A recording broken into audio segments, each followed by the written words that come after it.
ndiyithanda ngayo inceba kaThixo ayinayo lento sinayo thina. Ngokokwethu sikhangelana ngokwemeko zokuphila kwethu. Uyinto onayo kodwa inceba kaThixo ikhangela umphefumulo iyeka into nayo.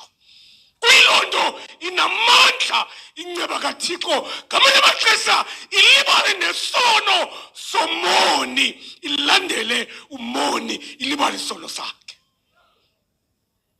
Ilonto uDavid esithi babale Thixo ngoba xa ubabaliwe wenzelwe into ubungena ukwazi ukusenzela yona wena.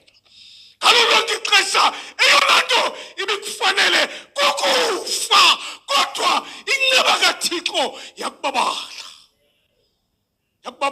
Kuyilonto kumele ngamaxesha onke uzithobe phansi kwesandla esinamandla.